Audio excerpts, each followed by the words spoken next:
बिस्मिल्लाहिर्रहमानिर्रहीम। अस्सलामुअलैकुम दोस्तों, यूट्यूब के ऊपर मुबीनाज कुकिंग चैनल को देखने और पसंद करने के लिए मेरे तमाम दोस्तों का बेहद शुक्रिया। आज मैं आपके लिए कोफ्ते की मज़ेदार सी रेसिपी बनाने वाली हूँ।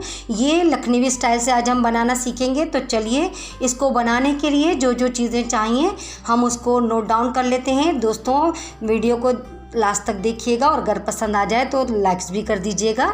चलिए इसके इंग्रेडिएंट्स को हम नोट करते हैं।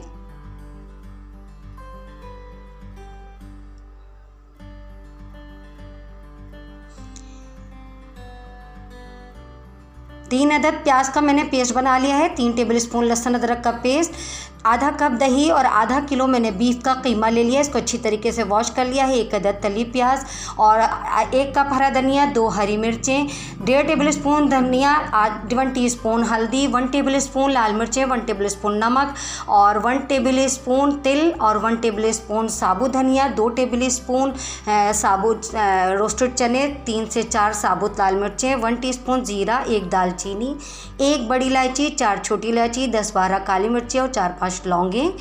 और आइए इसको 1 टेबलस्पून मैंने इसमें खसखस का पेस्ट भी इस्तेमाल किया है। चलिए इसको बनाना स्टार्ट करते हैं। सबसे पहले कोफ्ते के लिए मैं तमाम मसालों को रोस्ट कर लूँगी, जिसके अंदर मैंने 4 से 5 साबुत लाल मिर्चें, 2 टेबलस्पून चने ले लिए हैं भुने हुए और 1 टेबलस्पून धनिया ले लिया है, साबुत धनिया के सीड और 1 दालचीनी की स्टिक, 1 टीस्पून ज़ीरा और 10-12 काली मिर्चें, 4-5 लौंगे, 1 बड़ी इलायची और 4 छोटी इलायची का इस्तेमाल करा है। देखिए मैं इसको मीडियम फ्लेम पे रोस्ट कर रही हूँ। हम इसको तेज़ फ्लेम पे रोस्ट नहीं करेंगे। अगर ये मसाला जल गया तो फिर अच्छी सा फ्लेवर नहीं आएगा। और जब ये मसाला रोस्ट हो जाएगा तो हम चूल्हे को ऑफ कर देंगे और फिर तेल डालेंगे, क्योंकि तिल 1 सेकंड में रोस्ट हो जाते हैं और बहुत जल्दी से ये क्विक कलर आ जाता है, इसमें जल जाते हैं। देखिए मैंने तमाम मसाला मिक्सर जार में डाल लिया था। अब मैं इसको फाइन पाउडर बना लूँगी तमाम मसालों को।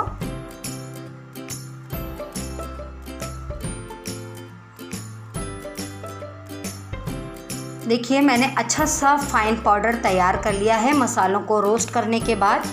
आइए अब सबसे पहले कोफ्ते बनाना स्टार्ट करते हैं, जिसके अंदर मैंने चॉपर में कीमा डाल दिया है। देखिए कीमे को अच्छी तरीके से धो के इसमें से पानी निचोड़ लीजिएगा, वरना हमारे कोफ्ते टूट जाएंगे, बिखर जाएंगे। इसमें मैंने 1 टेबलस्पून खसखस का पेस्ट, 1 टेबलस्पून लहसुन अदरक का पेस्ट और 1 अदद प्याज को तल के फ्राई कर लिया था, 2 हरी मिर्चें और 2 टेबलस्पून हरा धनिया इसमें शामिल करके और जो मैंने मसाला पीसा है रोस्टेड वो इसमें शामिल करके अच्छी तरीके से मैं चॉपर की मदद से इसको चॉप कर लूँगी। अच्छा सा इसका तमाम मसाला इस कीमे के साथ अच्छी तरीके से पिस जाए, ताकि मुंह में खड़ा खड़ा नज़र ना आए जब हम इसको खाएंगे। तो इसलिए अच्छी तरीके से तमाम मसाले कीमे के साथ पिस जाने चाहिए। देखिए कितना अच्छा सा मसाला पिस गया है, कोई भी मसाला नज़र नहीं आए। आइए हम इसके कोफ्ते बना लेते हैं। देखिए मैंने तमाम कोफ्ते मैं आपको इससे बना के दिखाऊंगी। ये आपके ऊपर डिपेंड करता है कि आप किस साइज़ के बनाते हैं, बड़े बनाइए छोटे बनाइए, मगर कोफ्ते बनाने से पहले ये याद रखिए इसके अंदर पानी मौजूद नहीं होना चाहिए, वरना मसाले में जाते ही आपके कोफ्ते टूट जाएंगे। आइए अब हम मसाला तैयार कर लेते हैं। मैंने 1 कप के करीब ऑयल ले लिया है। इसके अंदर मैंने 3 अदद प्याज को मैंने पीस लिया था, फाइन पेस्ट कर लिया था और 3 टेबलस्पून लहसुन अदरक का पेस्ट, 1 टेबलस्पून लाल मिर्चें, 1 टेबलस्पून नमक, 1 टीस्पून हल्दी पाउडर और 1.5 टेबलस्पून पिसा हुआ धनिया का मैंने इस्तेमाल किया है। इससे हम मसाला तैयार करेंगे।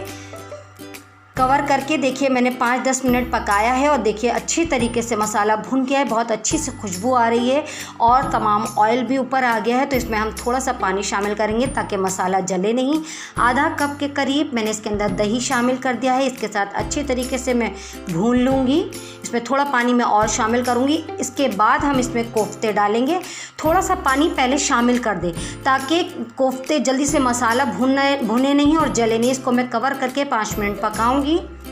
देखिए जब भी हम कोफ्ते डाल के पकाएंगे तो हम इसमें चमचा नहीं चलाएंगे। अगर आप इसमें चमचा चला देंगे तो कोफ्ते टूटने का डर रहेगा। देखिए जिस तरह मैंने पतीली को हिलाया, इस तरीके से आप भी पतीली को हिला के मिक्स कर लीजिएगा और इसके अंदर मैंने इतना पानी शामिल कर दिया कि हमारा शोरबा तैयार हो जाए।